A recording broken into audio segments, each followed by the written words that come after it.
अब दीपक जी आपके bank reconciliation से रिलेटेड क्वेश्चंस हैं, है ना? तो इसको करते हैं। जी सर।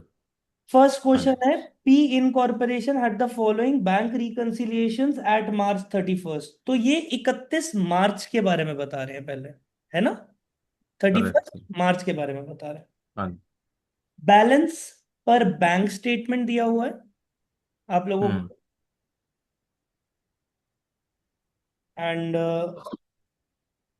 जस्ट अ सेकेंड, क्या मेरी स्क्रीन फ्रीज हो गई है? हाँ हाँ सर, फ्री प्लीज है। फ्री क्या स्क्रीन विजिबल है? हाँ विजिबल है। कर्सर कम कर। मैं जो लिख रहा हूँ वो दिख रहा है आप लोगों को? नहीं नहीं नहीं। सर, नहीं दिख रहा है। ठीक है, तो P incorporation had the following bank reconciliation at March 31st। तो ये मार्च 31st के बारे में बता रहे हैं, है ना? March thirty correct. फर्स्ट के बारे में। जी। तो ये है बैलेंस एज पर बैंक स्टेटमेंट और हम्म। Deposit in transit. मतलब ये बैंक का बैलेंस होना चाहिए था हम्म। माइनस आउटस्टैंडिंग चेक, और ये हो गया बैलेंस एज पर दी बुक्स। तो रिकंसाइल हो गया। लास्ट हम्म। मंथ इन्होंने ऐसी रिकंसिलिएशन करी थी। सबसे ठीक है। पहली चीज आप मुझे बताइए, अप्रैल के महीने में क्या हुई होगी? अप्रैल के महीने में ये डिपॉजिट्स क्लियर हुए होंगे हाँ सर। और ये चेक्स भी क्लियर हो गए होंगे।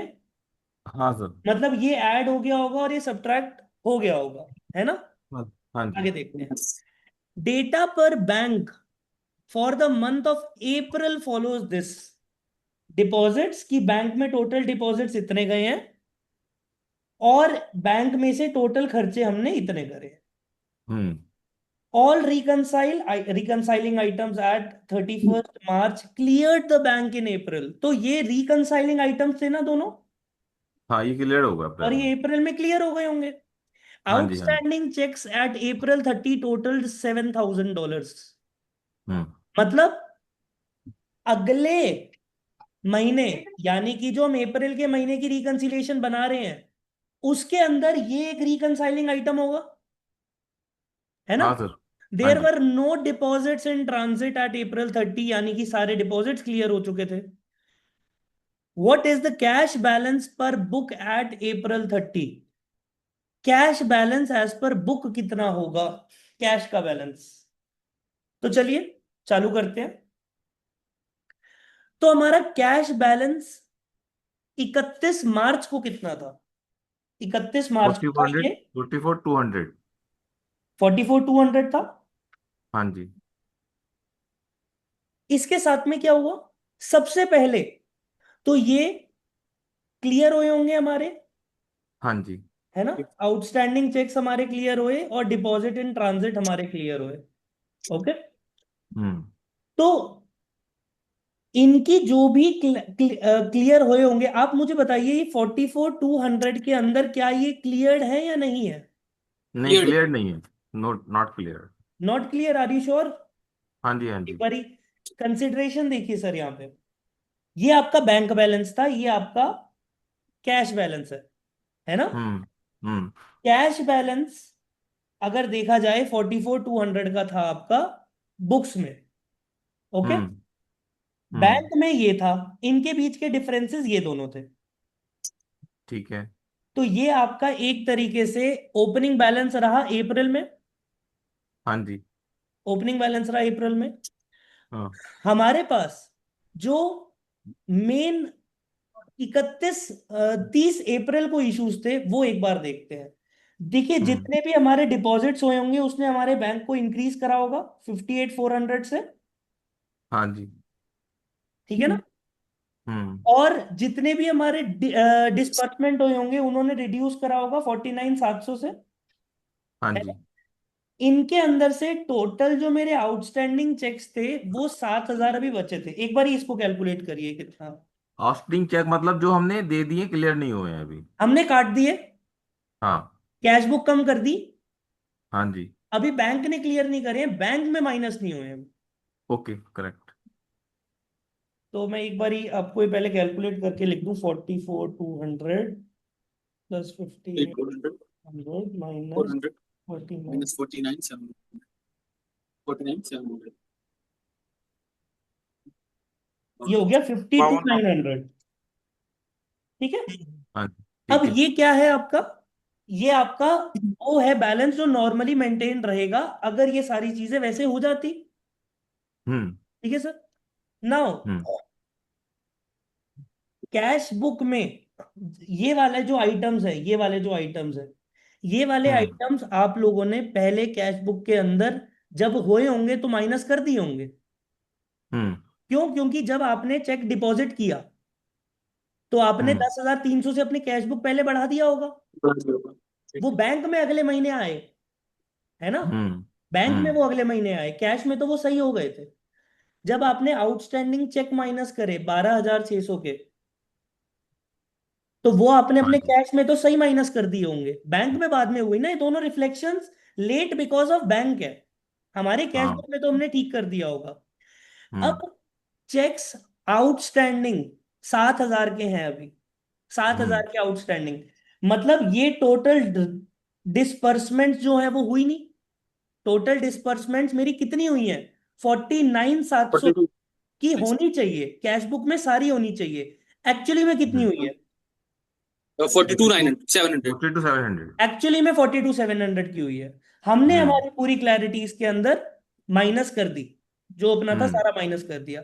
एक बार अब इस क्वेश्चन को, ये all reconciling items at March 31 clear the bank in April. Clear hmm the bank in April मतलब अगर हम्म देखा जाए तो 46,500 था जो भी हमारा बैलेंस ओपनिंग था, उसमें से 10,300 ऐड भी 10,300 हो गया होगा आ गए और बारह और हजार छह सौ माइनस भी हो गया होगा, और हमारा बैंक का बैलेंस हो गया होगा अप्रैल के अंदर 44,200, हम्म है ना। हाँ जी। अपने आप हो गया होगा और यही हमारा कैश बैलेंस रिफ्लेक्ट कर रहा था ओपनिंग में। हम्म ओके। नाउ हमने अब जो बैंक में किया है, बैंक में बैंक के बैलेंस की अगर मैं बात करूं तो 44,200 का मेरा बैंक बैलेंस था। हम्म इसके साथ में सर एडिशन, हमने डिपॉजिट्स करे, सारे डिपॉजिट्स क्लियर हो गए तो सब बढ़ गए होंगे हमारे बैंक में। लेकिन जो डिस्पर्समेंट्स हैं वो 7,000 की नहीं हुई हैं, उसके अलावा सारी हो गई हैं, तो 42,700 की हुई है। तो ये जो बैलेंस आएगा, ये बैलेंस हम्म होगा मेरा बैंक का बैलेंस। ठीक है सर। हम्म और ये ठीक जो है। बैलेंस आएगा ये मेरा आएगा कैश का balance. Okay. Right. Yes bank का बैलेंस हम्म और कैश का बैलेंस दोनों यहां पे कैलकुलेट कर सकते हैं हम इस तरीके से। हम्म आपके Deepak ji questions bank reconciliation से ही रिलेटेड है। हाँ तीनों वही हैं सर अभी तो मेरे। अब ये वाला क्वेश्चन देखिए एक बार। In preparing its bank reconciliation at 31 December, Case company had the following data available. Similar question Danish ने भी पूछा था लास्ट क्लास में, याद है दानिश, जी जी डाउट सेशन में। So Case adjusted cash in bank balance at December 31 is how much? मुझे कैश का बैलेंस निकालना है ना 31 दिसंबर का। दीपक जी क्वेश्चन में क्या पूछा है ये बात हमें क्लियर हो गई। हाँ तो क्लियर हो गई। चलिए, अब वो क्या बोल रहा है, 31 दिसंबर को बैलेंस पर बैंक स्टेटमेंट, तो ये मेरा बैंक अकाउंट, ये मेरा पासबुक वाला बैलेंस है। हाँ जी पासबुक वाला बैलेंस है।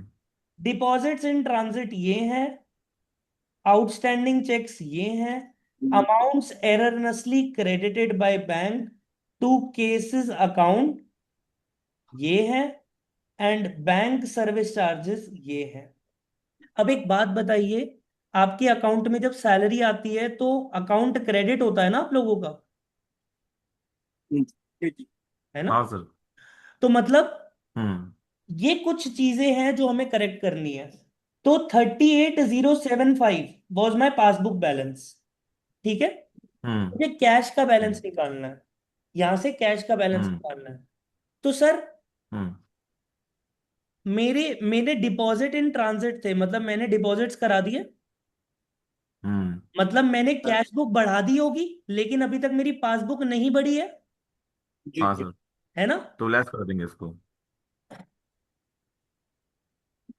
52 हो सकता है ये सारी एडजस्टमेंट्स मुझे उल्टी करनी पड़े। क्यों करनी पड़े पहले बता देता हूं सर। ये हम्म मुझे एडजस्टेड कैश बुक बैलेंस मांग रहा है, ठीक है ना। तो हम्म हो सकता है वो एग्जैक्टली ये मांग रहा है कि गलत कैश का बुक का बैलेंस कितना था। हम्म हो सकता है वो आपसे ये मांग ले कि ट्रू बैलेंस निकाल के बता दो, ओके। तो उस हिसाब से हम हमारी कैलकुलेशन कर लेंगे जिस हिसाब से हमें ऑप्शन मिला होगा। आंसर ठीक है। का ऑप्शन भी इंपॉर्टेंट होता है इसीलिए क्वेश्चन का, है ना। Okay okay.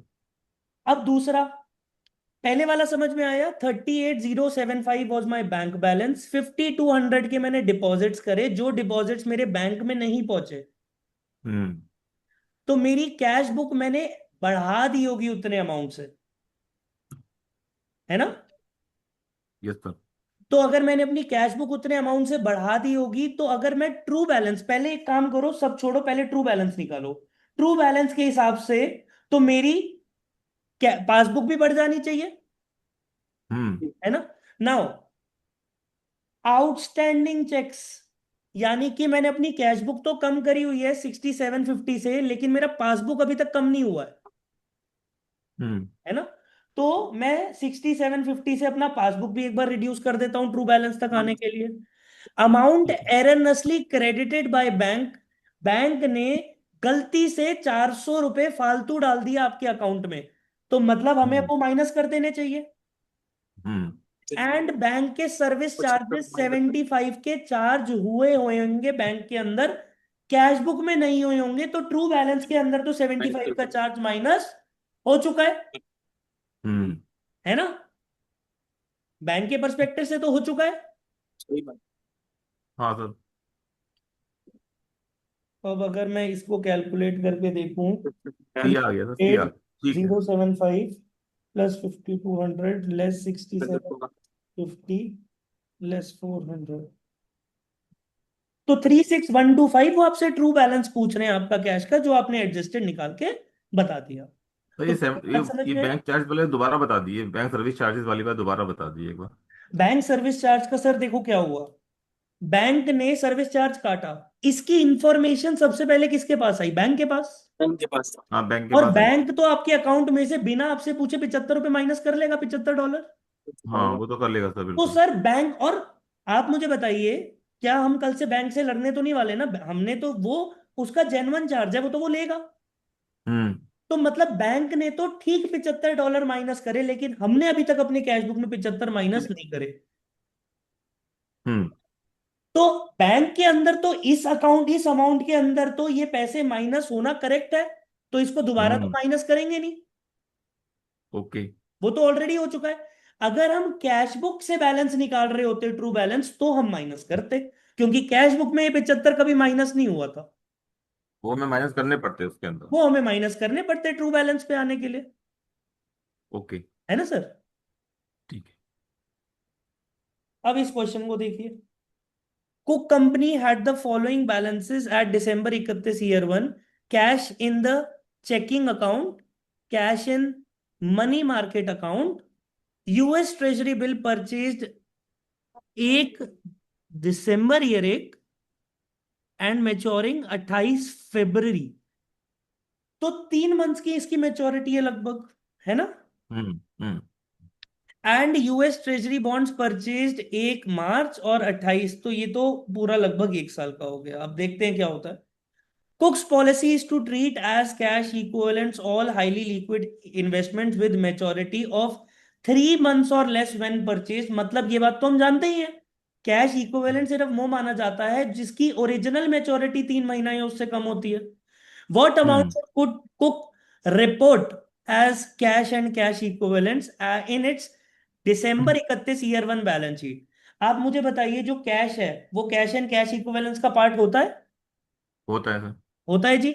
Money market account, money market account मतलब आपका जैसे ग्रो अकाउंट होता है ना, शेयर सिक्योरिटी अकाउंट हो गया। अकाउंट, डीमैट अकाउंट हो गया, डीमैट डीमैट अकाउंट। अकाउंट हो गया, तो वो भी तो एक तरीके से मेरा कैश अकाउंट ही है, कहीं कभी भी उसमें से पैसे निकलवा लूं, कभी भी डाल लूं, बिल्कुल बिल्कुल सर। तो ये भी कैश इक्विवेलेंट माना जाएगा।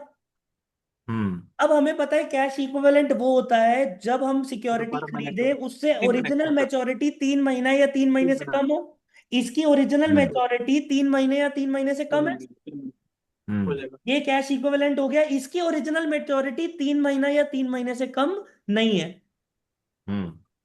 तो ये कैश इक्विवेलेंट नहीं माना जाएगा, ये आपका एक करंट एसेट माना जाएगा,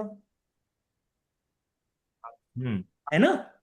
तो हाँ जी, ये हाँ जी। सब आपके कैश इक्विवेलेंट माने जाएंगे, यानी कि 3.5 प्लस 2.5 कितना हो गया, 6 प्लस 8 14 14। जी सर, तो ये आपका आंसर आ गया।